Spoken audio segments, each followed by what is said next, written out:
बहकावता। लाल ओढ़निया तू हर हमर मन बहकावता। जब डोले पतरी कमरिया हमर मन ललचावता।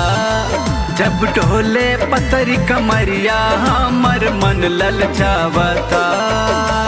लाल ओढ़निया तू हर हमर मन बहकावता।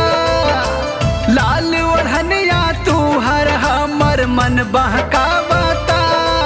जब डोले पतरी कमरिया हमर मन ललचावता।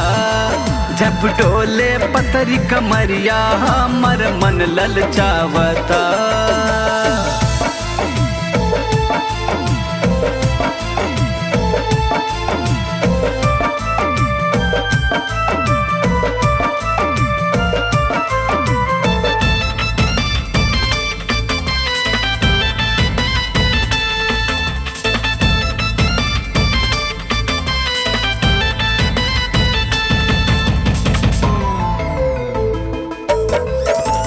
मोरनी सी चाल तू हर आँखिया में कजरा।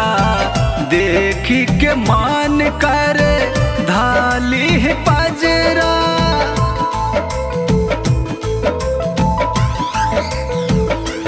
हो मोरनी सी चाल तू हर आँखिया में कजरा। देखी के मान कर धाली है पजरा। के मान कर धाली पजरा। खुलल के सिया तू हर हमर मन बहकावता। खुलल के सिया तू हर हमर मन बहकावता।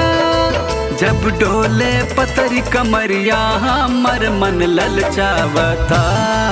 जब डोले पतरी कमरिया हमर मन ललचावता।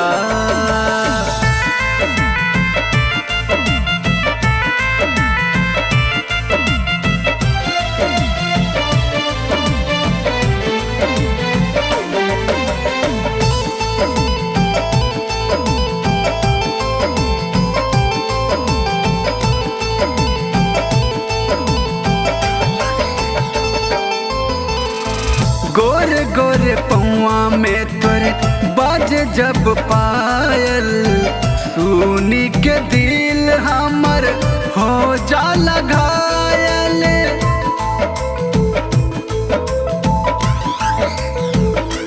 हो गोरे गोरे पौआ में तोरे बाजे जब पायल। सुनी के दिल हमर हो जाला घायल। सुनी के दिल हमर हो जाला घायल।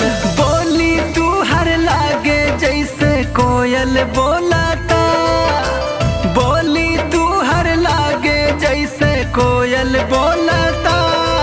जब डोले पतरी कमरिया हमर मन ललचावता।